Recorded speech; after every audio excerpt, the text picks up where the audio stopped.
On day 174, I'm going to start by reading something that Jesus made very clear in the book of Matthew, chapter 6, verse 24. It says, "No one can serve two masters. Either you will hate the one and love the other, or you will be devoted to the one and despise the other. You cannot serve both God and money." So let that sink in. You cannot serve both God and money. Interesting note, Jesus didn't say that it would be hard to serve two masters. He said simply that you cannot. So it is impossible.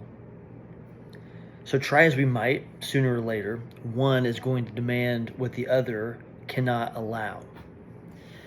So eventually you will have to choose between God or money in terms of the love of that. Not that you can't have money, but you're going to have to choose what you honor. And I know what it's like to try to chase money or applause or attention. I know the lure of trying to chase success in a career. And I know the security that it promises when you're trying to chase those things. The applause that it pretends is going to fill this ache that's in your soul that you just can't fill with anything materialistic or anything of this world for that matter.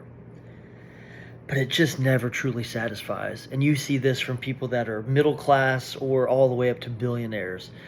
Once you have your basic needs met and you're comfortable, so to speak, there's nothing else that money is going to be able to satisfy, and certainly nothing even close to Jesus.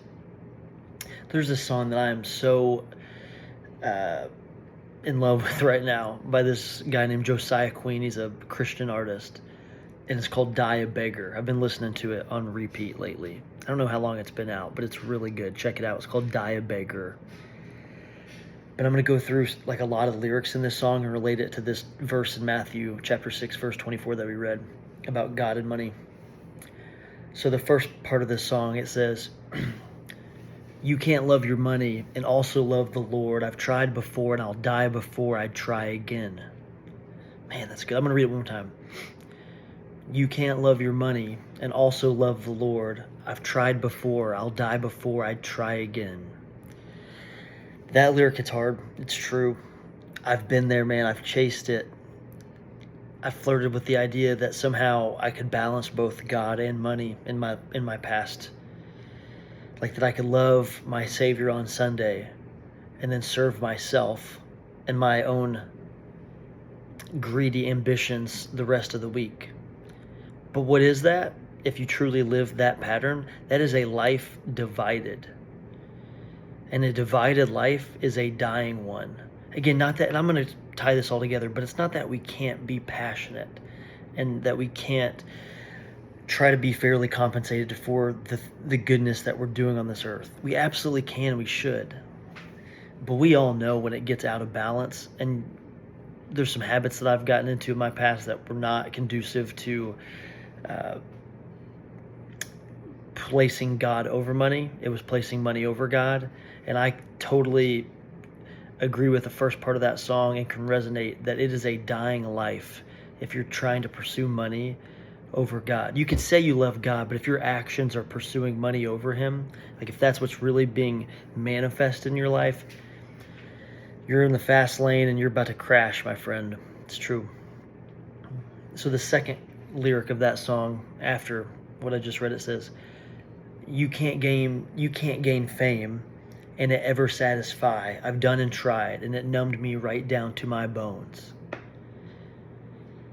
Again, you can't gain fame and it ever satisfy. I've done and tried, and it numbed me right down to my bones.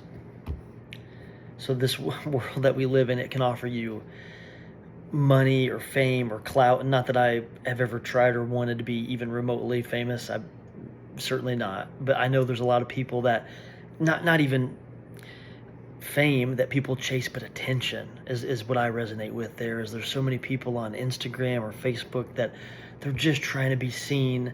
And I get that it's a basic human need at some degree to have community and have attention, and that's okay in a healthy way. But how many people have suppressed their morals in an effort to gain unhealthy attention from people. That's not rooted in love in true love, but it's rooted in things like lust, or rooted in things that are just certainly not of God.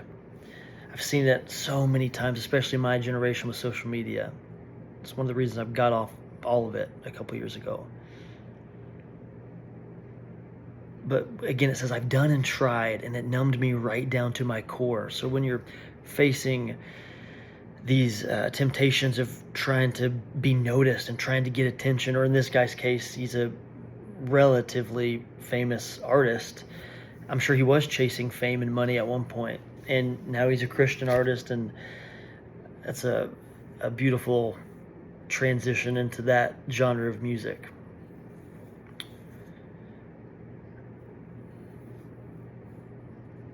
The thing about money is, like, when we get money, or even when we get attention and applause, it's like when you get applause, it's going to be quiet though when you go home. And when you get money, money's never going to love you back.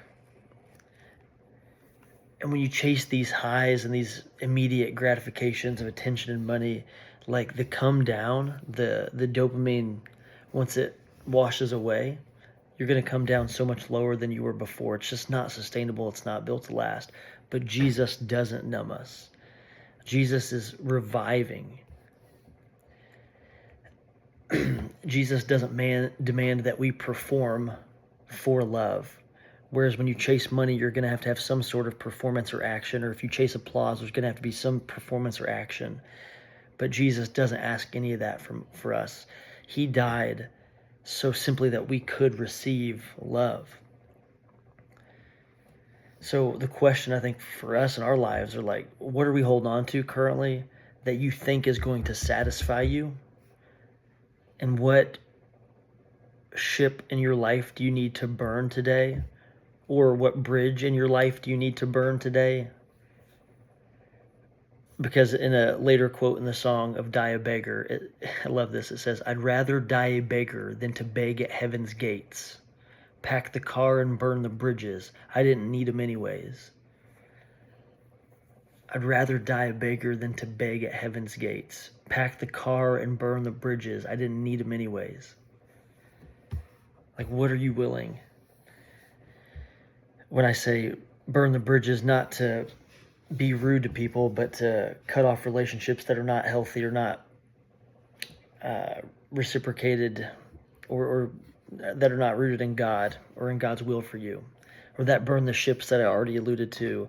Like, I've had 2 or 3 videos on that by this point, but the idea of not sailing back into comfort, not giving yourself a way out. But if you burn the ship and you're on this island of commitment, if you burn your transportation back, you have to take over the island. You have to overcome, like, adapt or die. Like, that's the kind of energy that I really want to give to God. My first fruits every day.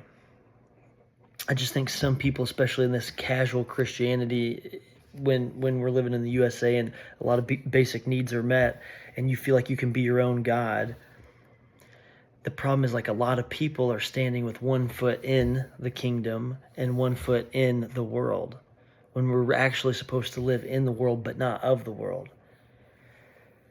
And some people, I think, just try to stretch wide enough to live in both. But stretching that wide will break us. So I think that the point of this message is, like, I'm not trying to be harsh or rude, but it's like we just have to choose. Like, burn the bridges to your idols. Burn the bridges to your addictions and vices. Pack the car. Leave the old you behind. As it says in the song, like, you didn't need them anyway. You don't need it. You don't need what you've been holding on to. God's got something much better for you. I guarantee it. You never needed what you held on to. And here's something that I come back to in this song as well, is, like, we are sinful. No matter how much I'm trying to pursue the right things and cut these things and add these things, like, in my life, and take inventory, as I call it, we're still guilty. Our hands are red. There's a quote in this song that I love. It says, my hands are red and I am guilty of a multitude of sins. Without the cover of his blood, it's impossible. And it is impossible. It's impossible to live life without God. impossible to be made clean without his blood, and it's impossible to have peace or freedom apart from Jesus. But as it says in the Bible, with him all things are possible. So lastly, like, I'm not here to shame anyone. I'm not here to look down or condemn anyone at all, but it's the opposite. I'm here to just remind anyone listening, and including myself, is like, we're not too far gone. No matter where we're at in our life currently, in our walk with Jesus, or in not a relationship with Jesus, with some of us that might be listening to this, is no matter where you're at, you're not too far gone. You don't have to keep living divided. You just have to choose. I just don't think God's looking for partial loyalty, but he's calling for your whole heart. When you finally let go and you learn how to cling to Christ, that's where our freedom lives. More freedom than you could ever gain by living by the world. More peace than you could ever have. More rest for your soul than you could ever imagine by living for Christ. Don't serve two masters. Serve one.